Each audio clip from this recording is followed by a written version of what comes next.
up? Combat Insider Josh Furr is back again. We have on the line right now, you might know him as Stitch, best cut man in the business. Stitch, what's going on, brother? Oh, man, just living the life here. Just had dinner with my wife, and she's driving as I'm talking to you on the phone, so life ain't too bad. That's awesome, man. Always got to make time for the wife, especially right before Valentine's Day, right? Absolutely, yeah. You don't want to take care of mama. You don't want to get into trouble. Exactly.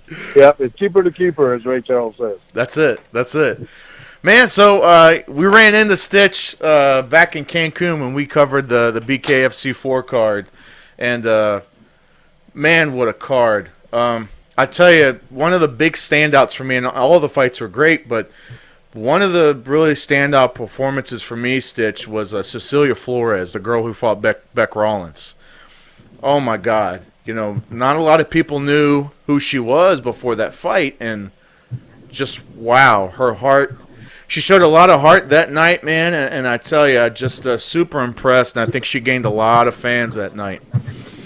Yeah, she did. You know, the one, and Beck Rollins, obviously, of course, she always comes to fight, and she's a veteran of not only the ring but the octagon, and I mean, I've worked with her for Invicta, and I've worked with her in the UFC, and now she the bare knuckle fight champion. But this other girl, this was really her first fight coming into the mix, and that's what everybody's talking about, the heart and soul that she showed, the skill level. Yeah. She took a beating. She was like the Tamax SWAT. She took a beating and kept on coming.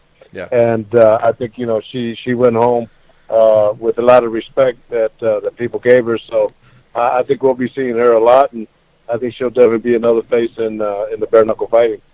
Oh, 100%. I would have to say, like I said, and I hate when a card is so good, I hate to exclude when people ask me what was the best fight of the night. I hate to exclude anybody because it was so good. But for me, I'd have to say the fight of the night for me was Tom Schoaf and Diego Garrillo. That was my favorite fight. It was just, man, their first fight was a knockdown, drag out. Diego won, and then Tom won the second one. He basically just boxed him. He outboxed Diego and kept him on the outside. It was a beautiful, It was a beautiful performance by Tom, but again, it was a beautiful performance on Diego for showing the heart and for coming in like a warrior. Yeah, and I remember the last time they fought. I took Diego to the back of the dressing room so the doctor could stitch him up, and the doctor had run out of stitches and he left. So this was, I think, in Mississippi, and so I had to butterfly him. But you could just see the evolution of the game because, like you said, now Tom, he was more strategic in his techniques in fighting. And, the first 2-3 shows that I've done, it's basically been guys just going at it toe-to-toe. But now they're starting to show some technique. A lot of guys were hurting their hands or breaking their hands, and they're doing techniques to eliminate that. So the game is getting better and better, and, these guys are pioneers definitely in the bare knuckle fight, so it's good for me to work with them. Just out of curiosity, do you have a lot of time? Because I'm always seeing you're on the go when you're at these shows. You're just going. Do you have a whole lot of time to really, really sit back and enjoy the fights, kind of in between, you doing your thing? You're talking about in between fights, or correct. Events? Yeah, like in between rounds. Like during the show, in between rounds. No, when I'm doing the bare knuckle fights, I'm working every fight. Yeah. And so it's a long day for me. But when I do MMA shows, I basically have the same thing. But what makes bare knuckle fighting easier for me is I don't have to wrap hands. So it's just a matter of sitting there and waiting for somebody to get cut. But that's they all get cut. So the adrenaline is what keeps me going, and working with these guys one-on-one, and that's the rush that I get is knowing that I'm right in the mix with these, modern day gladiators. How did you get mixed up with Bare Knuckle Fighting Championship? Dave called me. Dave Feldman called me, and I had met him when I was filming the Creed movie. He's from Philadelphia, and he had supplied some of the extras there, and we had spoken, and lo and behold, he gave me, it's always that second call. You know how that is, right? Yeah. So he gave me the second call, and and made me an offer I couldn't refuse. So, and then the reason I went to the first one, which was in Wyoming, Wyoming and Mississippi at this time were the only states I accepted. But the only reason I went is to see their character, how they're going to handle the safety of the fighters, and everything that they had scripted out for rules and regulations. I liked, and so I decided this is a sport that I'm going to stay involved with, just for the safety of the fighters. And I don't know if you remember this young Mexican kid that fought, tall, skinny guy that he got hit kind of like between the eyes, and his blood squirted out with every beat of his heart. I'd never seen that, but I know Dave Feldman came up and he says, "Stitch, you tell this kid if he knocks him out in the second round, I'll give him a $200 bonus." So I'm working on the kid, and I'm speaking to him in Spanish, and he's shocked to see me working on him, but then he goes out and he doesn't knock him out, but he knocks him out in the third round, and I go up to Dave. I said, "You did say the third round, correct?" And so he ended up giving a $200 bonus, which I thought was nice, So Yeah. So anyway, it's nice to be working with the bare knuckle fights, and I think this sport's going to kick off just like the UFC did in its inaugural year. You get some people are going to be talking about it. I always talk positive about it because the fighters are of a different chemistry, than MMA fighters or boxers. To take that next level and cross that line, it takes the heart of a warrior, and just to see that to me is what makes it fun. I've said this since I've discovered bare knuckle boxing. I think it's the perfect. I think it's the perfect medium for MMA fans to kind of get the taste of the boxing. The MMA fans who don't follow boxing regularly, I think this is a good starting point for them because it's a little more. I don't like to use the word violent because that's not the right word, but it's a lot more action than normal boxing at times, and I think it's something that MMA fans can maybe sink their teeth into just a little bit. It's a little more faster paced than normal boxing is, and yeah, I know what you say. You're trying to be nice, but these guys go at it toe to toe. You're right. It takes definitely some boxing skills to this bare knuckle fighting. Oh yeah. And the ring that they designed is one of a kind. But fans, I don't care what anybody says. They want to see action, they want to see blood, and they want to see knockouts. And bare knuckle fighting will supply all three of those. 100%. Stitch, tell me a story, man. We were talking. I had the pleasure to meet you. Like I said, we were coming from the hotel to the venue on the shuttle over, and right. I hope you don't mind me asking. You were telling us the story about how Fedor had made you this jacket, right? This jacket or shirt or something. It was such an awesome story, man. Would you mind kind of retelling that for the fight fans here? Yeah, of course. It goes far beyond that. We spent some time on the bus, but it really didn't give you the whole lowdown of what actually happened. But the way it started out is Fedor obviously is a living legend, and I used to go to Japan with Josh Barnett for the Pride fights, right?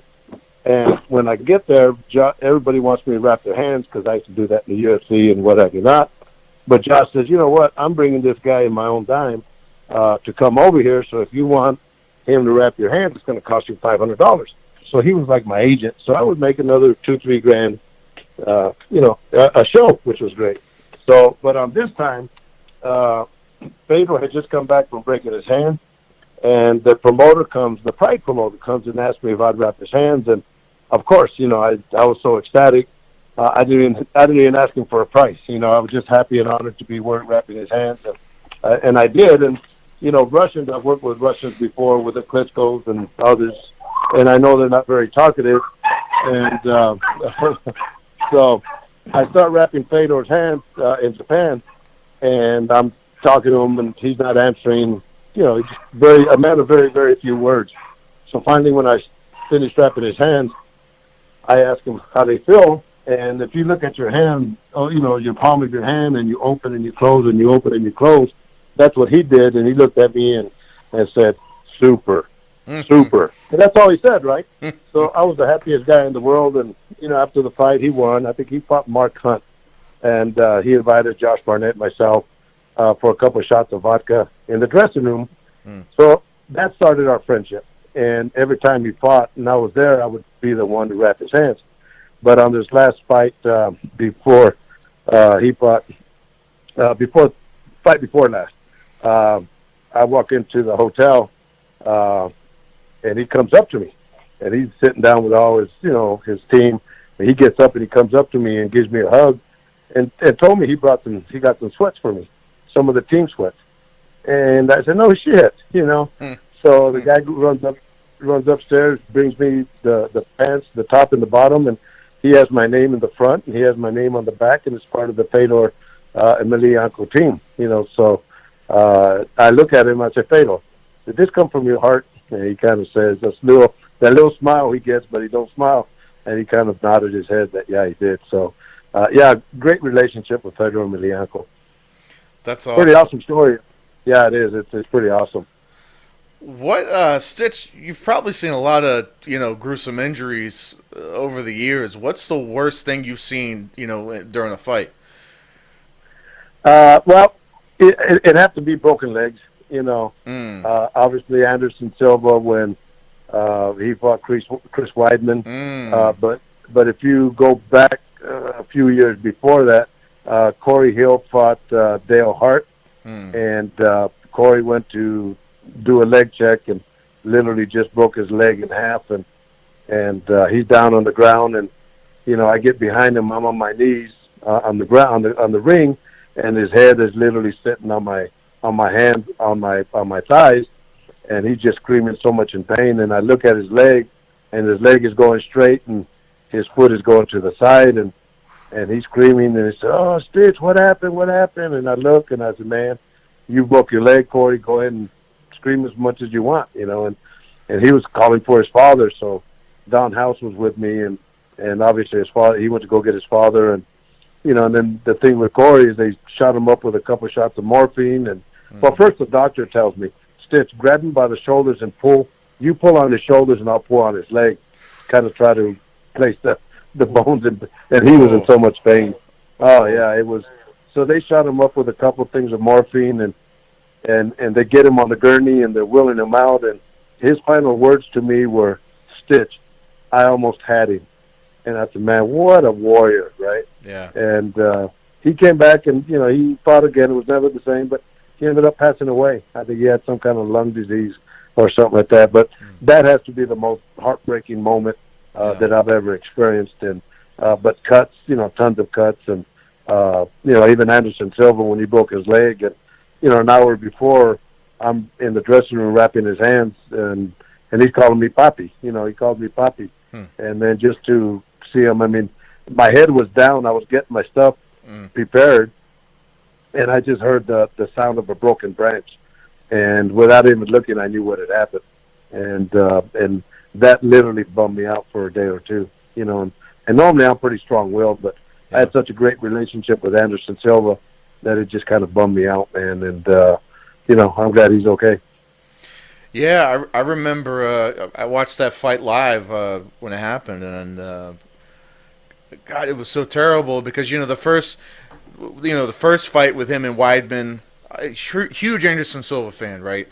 And the first fight with Weidman, where Silva was kind of playing around a little too much, he got caught. Okay, Yeah. And I'm thinking the second fight, Silva's not going to do it. Silva is going to take him out. He's going to get his belt back, and then of course that happens with the leg, and right.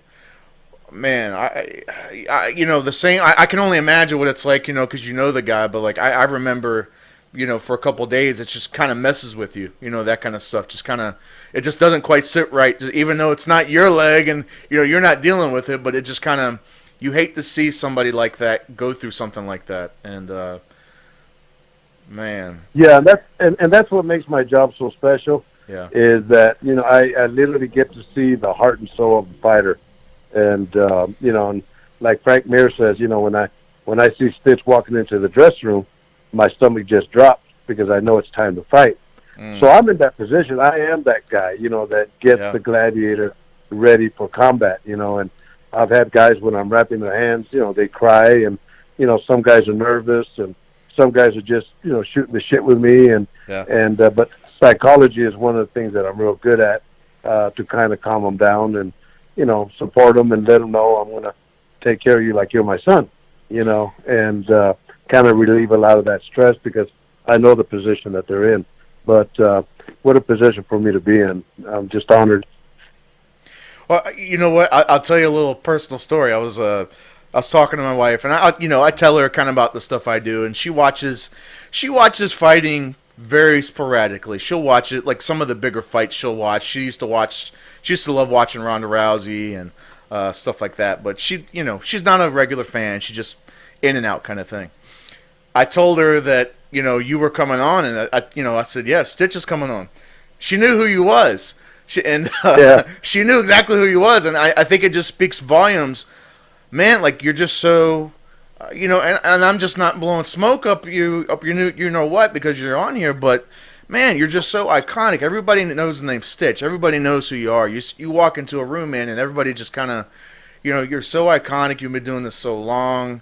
You're so good at what you do, man, and it's just, it really speaks volumes too. And also, on top of all that, man, you're just a normal dude. Like you're just a good guy. Like I said, we were chatting it up on the bus, and you didn't know me from Adam. I didn't know you from Adam, but we were just chatting it up. He's just a normal dude, and I think people see that. Yeah, I am. I am. And I appreciate the compliments and the kind words, but even to this day, man, it blows my mind how people respond to me and react to me, and Yeah. and they recognize me, worldwide. Yeah. And because I grew up as a farm worker, so I grew up from the bottom of at the bottom of the barrel up and worked myself up. But I'm still that little guy that grew up as a farm worker, right? And that's that's why people say you're a pretty cool guy. Well, I've never been a bad guy. I've always been the same guy that I was growing up, and I like myself then, and I like myself now, and I'm just good at what I do, and I think to have the fans and people, the media like yourselves that acknowledge that, to me it just continues blowing my mind. And when I did the Creed movie, the first Creed, because I did Creed and then I did Creed 2, I spent 6 weeks in Philadelphia, playing myself, right? So, I go to the set one day, and I'm telling Sylvester Stallone, Sly, I said, I can't sleep at nights. I'm in my room thinking, what am I doing here? And, he looks at me and says, hey, you earned it, and I thought, wow, coming from a man like that speaks a lot of volume. Yeah. I learned to, I do appreciate where I'm at, but I'm never going to be that guy that will, disrespect a fan or a fighter, and that's just not my nature, man. And Yeah. I don't know if you remember, how Randall Cunningham was a quarterback for the Philadelphia Eagles, and years and years and years ago, before I moved to Las Vegas, and I've been in Las Vegas 23 years. I was here for a boxing event, and at that time I was named Stitch. I was still Jacob, and I worked the show, and me and my three brothers were at the after-fight party, and we're speaking to Randall Cunningham, and he was a big star at that time, and one of Don King's guys comes up and taps him on the shoulder and says, "Hey, Randall, I need to talk to you." And he looks at him and he says, "Hold on." He says, "Let me finish talking to these guys." And I thought, man, I tell you what, if any time I felt important was right then and there. And I said, you know what, I like the way he handled himself, and I know that whatever I do, it makes a big difference in how you respect people. And he's a pastor here in Las Vegas, and I've never met him, but I know I will one of these days. And when I come across him, I'm going to let him know that he was very influential, and my commitment to treating people with a lot of respect. So, boxing event, MMA event, and the bare knuckle boxing event. Promotions aside, if you could pick one and do from now on and not do the other ones, what would it be? That's a good. Nobody's ever asked that question, but that's a good one. Promotion aside, so you don't have to pick the promotion, just the sport itself. No, exactly. No, just the sport itself. It was funny because when it was just boxing and MMA, of course, I always told people, the question was asked then is, which do you like better? Well, of course, MMA. Yeah. A lot more action-packed and all that. But I tell you what, now that bare-knuckle fights are in the mix on that question that you just asked, Yeah. I have to say that I kind of like bare-knuckle fighting, working the bare-knuckle fights, more than I do the MMA fights and boxing. You know, so that's a good question. You're the first one to ask it. You know, like I said, like we talked about earlier, it's a good point. Like you said, I think bare knuckle is, it's one of the oldest sports, but it's just now kind of making its way into the mainstream, and I think you're right, man. I think it's going to give, UFC and Bellator, it's going to give them a run for their money, and I don't think it's that far away, because my God, bare knuckle fighting championship, that was their 4th show, and it was.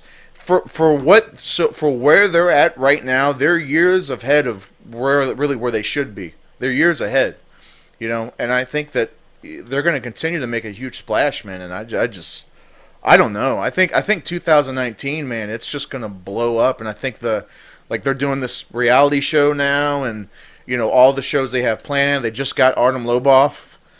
They just signed him, and I mean, my God, we're by the end of 2019.